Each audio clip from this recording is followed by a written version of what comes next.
Es un gusto estar con ustedes nuevamente. Quiero enviarle un saludo a todas las personas, hermanos, hermanas que escucharán este tema. Hoy vamos a hablar acerca del canon del Antiguo Testamento. Había decidido hacer dos temas juntos, el canon del Antiguo Testamento y hablar acerca de los libros apócrifos o deuterocanónicos, pero cuando iba grabando el tema me di cuenta que estaba empleando mucho tiempo, el tema era muy largo, así que he decidido dividirlo en dos partes. Hoy vamos a hablar el tema número 3, el canon del Antiguo Testamento. Quiero invitarlos para que tengamos una palabra de oración. Padre nuestro que estás en el cielo, te agradezco por la oportunidad de tener la vida en este día y de poder estudiar con mis hermanos este tema. Quiero suplicarte que todos aquellos que lo escuchan puedan afianzar su fe en la palabra profética más segura. Quédate con nosotros desde el comienzo hasta el final, porque te lo suplico y te lo pido en el nombre de tu Hijo amado, Cristo Jesús. Amén. Muy bien, el tema anterior comparamos 4 cánones del Antiguo Testamento. Estudiamos la Tanaj, que es la Biblia hebrea, y cómo se divide este canon. De paso, la palabra Tanaj con K al final es un acróstico. Si usted quiere acordarse cómo se divide, cómo tienen dividido los libros los judíos, simplemente escribe la palabra Tanaj con K al final y se va a acordar. La T es para Torah, la ley. La N es para Nevijín, profetas, y Ketubín, que serían los escritos. Estudiamos también acerca del canon alejandrino o la Septuaginta o la Biblia de los 70, que es la misma. Se llama canon alejandrino porque se hizo en Alejandría, donde la comunidad judía era griega, ¿verdad? O hablaba el idioma griego. Y es muy importante que usted se acuerde de esta fecha, porque cuando estudiemos los libros deuterocanónicos o apócrifos, tomará un significado muy importante. La Biblia Septuaginta se comenzó a traducir en el año 250. Es la traducción del idioma griego del hebreo y se terminó de traducir más o menos a finales del año 150 antes de Cristo. Una Biblia muy importante. Si usted no escuchó el tema anterior, escúchelo, porque esta Biblia juega un papel muy importante, sobre todo en el cristianismo, ¿verdad? Y luego tenemos que estudiamos acerca del canon de la Vulgata Latina, que es el canon que usa oficialmente la Iglesia Católica. También quiero decirles que el canon o la Tanaj que nosotros estudiamos es también conocido como el canon palestinense, ¿verdad? O sea, de Palestina. Este es el canon que adoptaron los cristianos como el canon oficial o que contiene la lista de los libros que creemos que fueron inspirados por el Señor. Muy bien, vamos a estudiar acerca de la palabra canon, pero antes de eso vamos a repetir los libros de nuestro canon. No lo hicimos la vez pasada porque ya no hubo tiempo, y yo le dejé una tarea que usted debería de haberse memorizado todos estos 39 libros, dormidos o despiertos. Vamos a ver cómo lo tenemos nosotros distribuidos en nuestra Biblia. En primer lugar tenemos el Pentateuco. Como podemos haber notado, los cánones tienen el Pentateuco primero, y este Pentateuco, la Torá, nunca ha tenido problemas, siempre ha sido aceptado por todos los cánones. Así que tenemos Génesis, Éxodo, Levítico, Número, Deuteronomio. Luego tenemos para nosotros libros históricos, que son Josué, Jueces, Ruth, Primera y Segundo de Samuel, Primera y Segunda de Reyes, Primero y Segundo de Crónicas, ¿verdad? Tenemos Esdras, Nehemías y Esther. Y luego tenemos los libros poéticos, que son Job, Salmos, Proverbios, Eclesiastés, Carta de los Cantares. Y tenemos los profetas mayores, que son Isaías, Jeremías, Lamentaciones, Ezequiel y Daniel. Y los profetas menores, que son Oseas, Joel, Amós, Abdías, Jonás, Miqueas, Nahum, Habacuc, Sofonías, Ageo, Zacarías y Malaquías. Esta es la forma como tenemos nosotros dividido el canon del Antiguo Testamento: Pentateuco, libros históricos, libros poéticos, profetas mayores y profetas menores.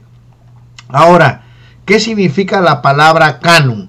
Bueno, el término canon es un término griego que viene del término hebreo gané y es de origen semítico. Su sentido inicial fue de caña. Posteriormente la palabra tomó el significado de vara larga o listón para tomar medidas, utilizado por los albañiles y carpinteros. En el libro de Ezequiel, capítulo 40 y versículo 3, aparece esta palabra: me llevó allí y he aquí un varón cuyo aspecto era como aspecto de bronce y tenía un cordel de lino en su mano y una caña de medir, y él estaba a la puerta. Aquí la palabra caña es gané, de donde se traduce la palabra cano en griego, que posteriormente también se tradujo, ¿verdad?, al idioma latín. El primero en usar esta palabra fue Orígenes, que vivió entre el año 185 o 254. Él la usó para designar los 39 libros que fueron aceptados por la iglesia. Y bueno, vamos a entrar ahora a estudiar acerca de un concilio, el concilio de Jamnia. Este concilio se cree que fue llevado a cabo en el año 90 después de Cristo y fue dirigido por un rabino llamado Johanan ben Zakkai. Y según los judíos, aquí es donde finalmente se cierra el canon del Antiguo Testamento.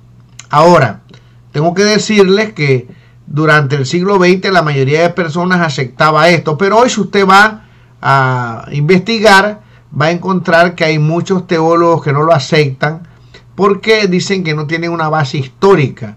El problema es que no lo aceptan como un concilio. Ahora, ¿existió la ciudad de Jamnia? Sí, o Yagné en el idioma hebreo, sí existió. ¿Existió el rabino Johanan ben Zakkai? Sí.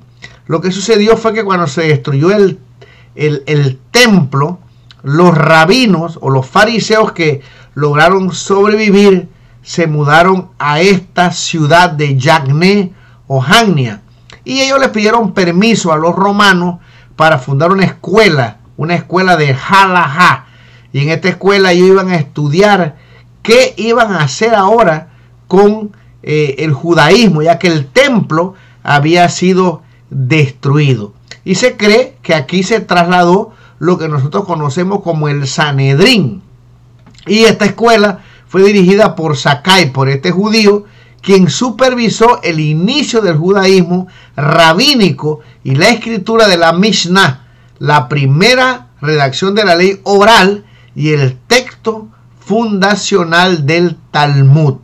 Así que históricamente sabemos que existió la ciudad, que los rabinos se mudaron ahí, pero lo que se pone en duda es que haya existido un concilio como tal para poder cerrar el canon. Sin embargo, hay evidencia de que sí, los judíos tenían discusiones, por lo menos si no se acepta que era para elegir los libros que estaban en el canon, acerca de libros que todavía no estaban convencidos si deberían pertenecer o no a los 39. Estos libros eran Esther, porque no menciona el nombre de Dios, era Cantar de los Cantares, porque simplemente era un canto del amor, Eclesiastés por el espíritu pesimista que lo permeaba, y el libro de Proverbios, porque por ejemplo tenía algunos autores desconocidos, y una parte del libro de Ezequiel del capítulo 40 al 48 por la descripción que tenía del nuevo templo. Así que los judíos discutían acerca de esto.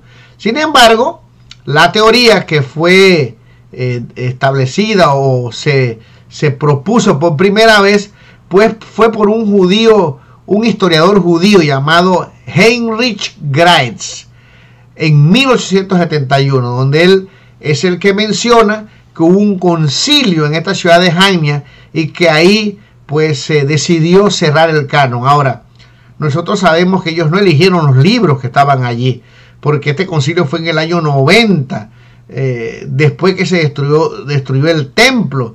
Y nosotros sabemos que en la versión de la Septuaginta ya están los 39 libros como los tenemos nosotros, y eso se acabó de traducir en el año 150 a.C. Por lo tanto, sea que hubo el concilio que no haya existido, nosotros tenemos la seguridad de que esos 39 libros estaban ya aceptados, guiados por el mismo Dios del cielo.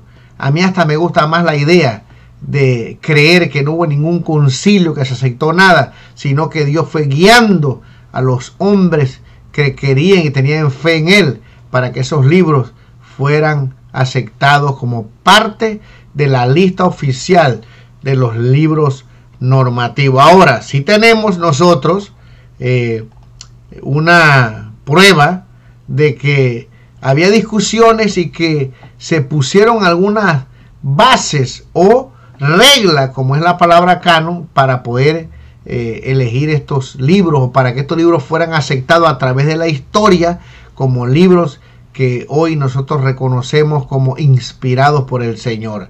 Y esto lo menciona Flavio Josefo, que fue un historiador, y es muy importante porque él estuvo vivo en esa época, inclusive participó, trató de poder convencer a los judíos que estaban dentro de la ciudad. Usted puede leer esto en el Conflicto de los Siglos y también en la historia, de que se rindieran ante los romanos para que no murieran.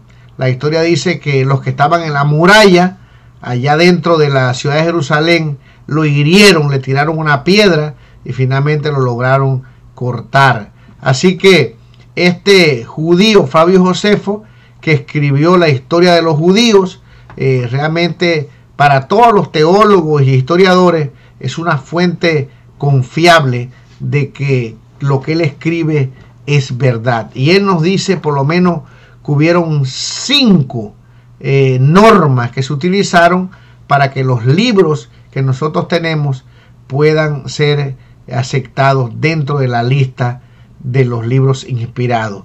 La primera era que los libros debían ser divinamente inspirados.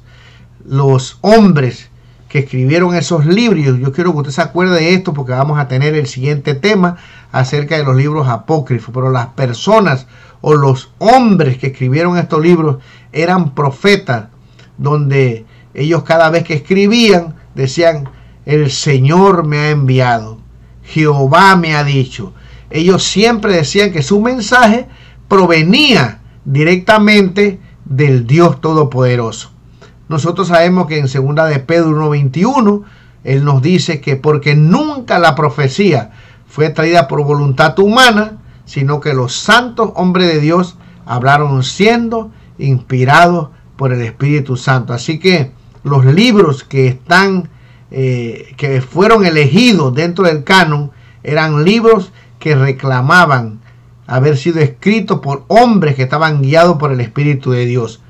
La otra cosa que nos dice Flavio Josefo es que los que tenían autoridad intrínseca, el mismo libro, mis queridos hermanos, tenía poder de parte de Dios. En el libro de Hebreos 4:12 nosotros leemos: porque la palabra de Dios es viva, eficaz y más cortante que toda espada de 2 filos, y penetra hasta partir el alma y el espíritu, las coyunturas y los tuétanos, y discierne los pensamientos y las intenciones del corazón. En otras palabras, los libros que se aceptaron eran aceptados por las comunidades, por las sinagogas, por aquellos que leían la palabra del Señor como libros que eran inspirados y que tenían poder.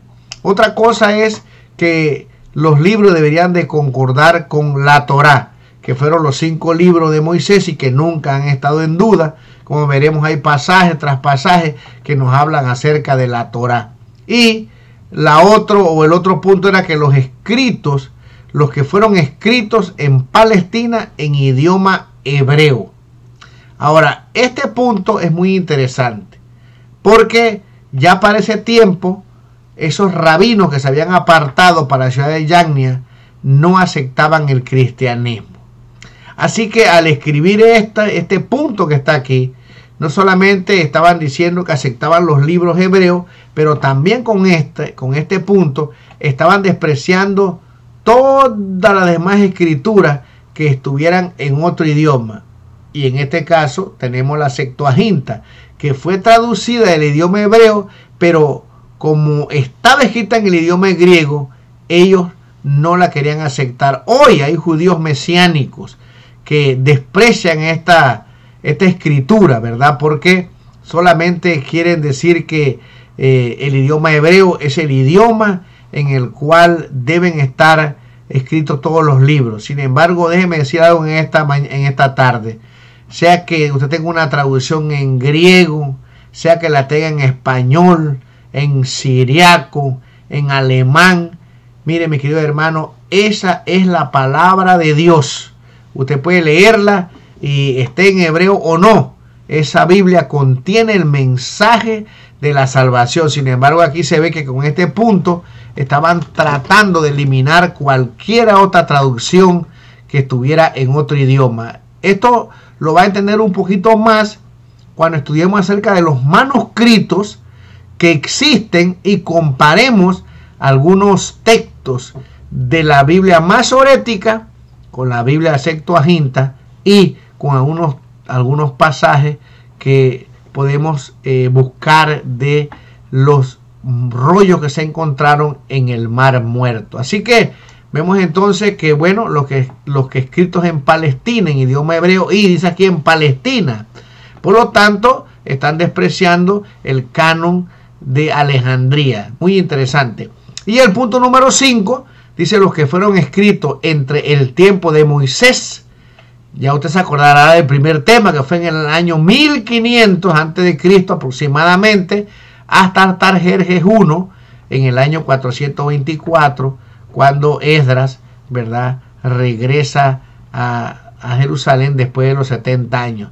Después de allí, mis queridos hermanos, no importa qué aparezca, ya no pueden incluirse. Y hay que considerar que realmente, pues, Cristo le dijo a la mujer samaritana que a ellos se le había revelado, ¿verdad?, la palabra del Señor.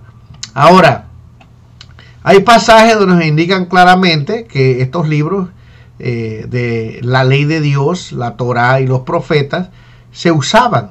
Si leemos aquí, por ejemplo, en Josué 1:8, vamos a ver que dice: nunca se apartará de tu boca este libro de la ley, sino que de día y de noche meditarás en él, para que guardes y hagas conforme a todo lo que en él está escrito, porque entonces harás prosperar tu camino y todo te saldrá bien. Josué 1:8. Aquí vemos claramente, ¿verdad?, que se menciona la Torá, el libro de la ley, así que era un libro aceptado por los judíos como un libro inspirado.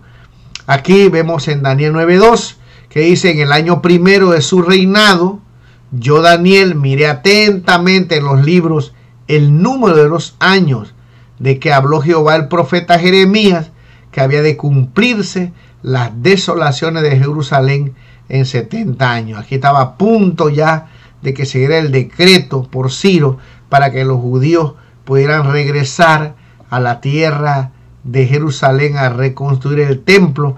Y vemos que dice: yo, Daniel, miré atentamente en los libros, ¿verdad?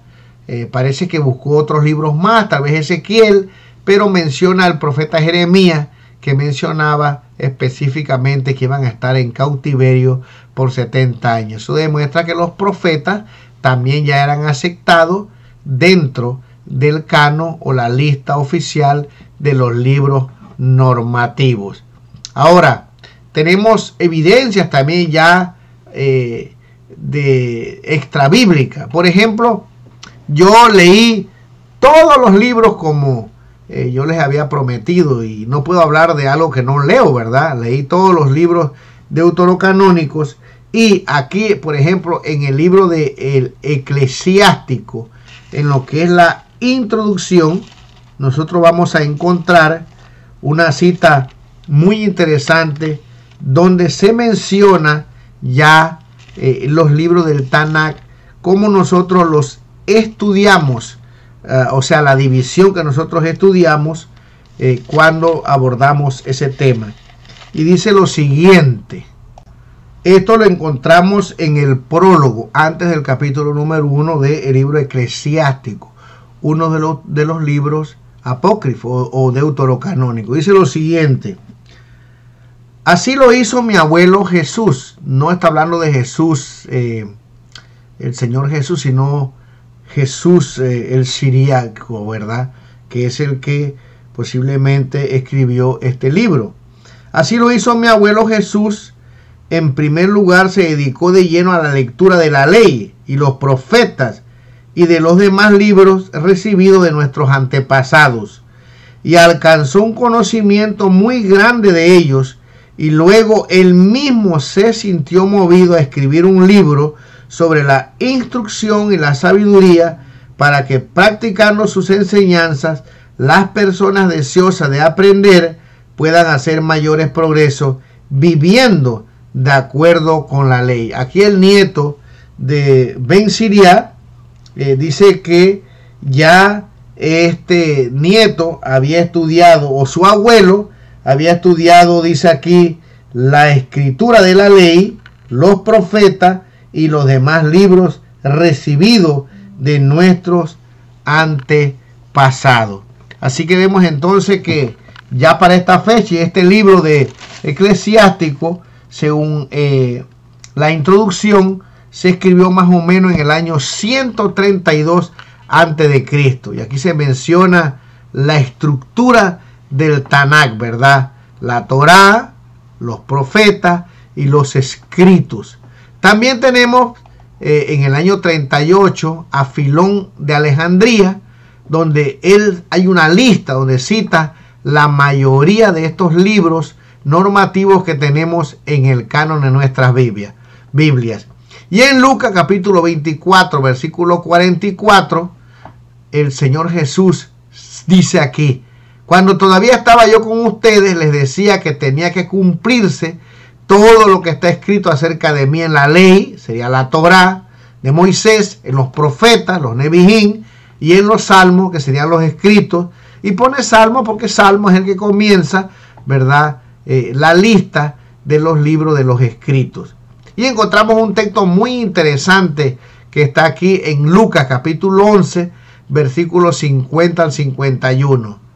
Dice el Señor Jesús: para que se demande de esta generación la sangre de todos los profetas que se ha derramado desde la fundación del mundo, desde la sangre de Abel hasta la sangre de Zacarías, que murió entre el altar y el templo. Sí, os digo que será demandada de esta generación. Este pasaje lo encontramos en Segunda de Crónicas, capítulo 24, 20 al 22, y nos habla del primer mártir y del último mártir que murió por ser fiel al Señor, ¿verdad? Ahora, ¿qué tiene de importancia? Bueno, el Señor Jesús, como un judío, creía en la división que tenía el Tanakh. Y aquí cita el primer libro, que es Génesis, y el último libro, como lo tiene la división del canon de Palestina, que es Segunda de Crónicas, ¿verdad? No como lo tenemos nosotros, que Malaquías es el último libro, sino que para los judíos Génesis es el primer libro y Segunda de Crónicas es el último libro que ellos tienen en su canon. Por lo tanto, Jesús cita entonces aquí, ¿verdad?, que estos libros probablemente que tenemos nosotros sean los mismos libros que ya estaban en vigencia o aprobados en el tiempo del Señor Jesús. Y si nosotros sabemos o recordamos que yo expliqué que en el tiempo de Jesús la Septuaginta era la que usaban ellos para predicar la palabra, y ahí estaban los 39 libros del Antiguo Testamento. Ahora, algunas cosas que son interesantes: el Nuevo Testamento tiene 432 citas del Antiguo Testamento. La más larga la encontramos en Hebreo 8 al 12, que es del libro de Jeremías, capítulo 31. Tiene 143 citas del Pentateuco, tiene 148 de los profetas y 141 de los escritos. El Nuevo Testamento cita 30 libros de los 39. No cita Primera de Crónicas, Esdras, Nehemías, Esther, Cantar, Nahum, Abdías, Sofonías y Lamentaciones. De estos libros no hay ninguna cita, pero resumiendo en este tema, de esta forma es que nosotros podemos llegar a la conclusión, mis queridos hermanos, que el canon que tenemos nosotros del Antiguo Testamento, o la lista de los 39 libros que nosotros usamos para estudiar y predicar la palabra de Dios, son los mismos libros que posiblemente ya venían desde el tiempo de Esdras, y que al pasar, como vimos, por el tiempo de los Macabeos o de Ben Siriac, el libro de Eclesiástico, se mencionan ya la estructura del libro del Tanaj, o la forma en que los judíos tenían la división de las escrituras. Y es muy importante, por eso estudiamos nosotros los 4 cánones, porque al estudiar los libros del Antiguo Testamento nosotros no vamos a encontrar, mis queridos hermanos, la división que tenemos nosotros, porque como pudimos estudiar hoy, el canon palestinense fue el canon que fue elegido para que prevaleciera sobre el canon de Alejandría, ¿verdad? Y entonces el canon que tenemos nosotros, y como veremos más adelante en nuestro estudio, es el mismo que utilizaron los masoretas para poner las vocales, y es el texto que usamos nosotros los cristianos, o que se usaron en el tiempo de la Reforma para traducir la palabra del Señor, y que hoy se sigue utilizando, ¿verdad? Así que, mis queridos hermanos, el próximo tema que vamos a tener va a ser ahora acerca de los 7 libros que estaban en el canon de Alejandría, y por qué nosotros no aceptamos esos libros.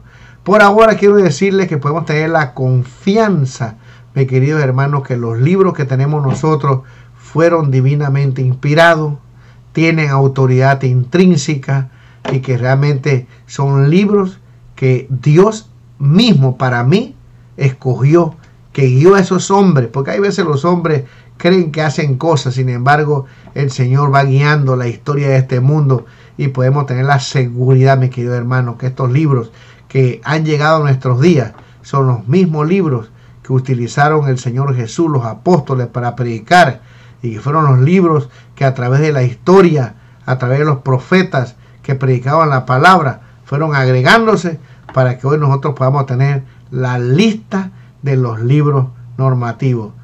Cuánta gracia y amor tiene Dios hacia los seres humanos, que nos envía cartas de amor para que nosotros podamos entender, comprender y tener la seguridad de que el Señor se preocupa y que nos quiere dar salvación. Vamos a terminar en esta hora con una oración, y por favor no se pierda el próximo tema acerca de los libros deuterocanónicos o apócrifos. Vamos a orar. Padre nuestro que estás en el cielo, santificado sea tu nombre, Señor.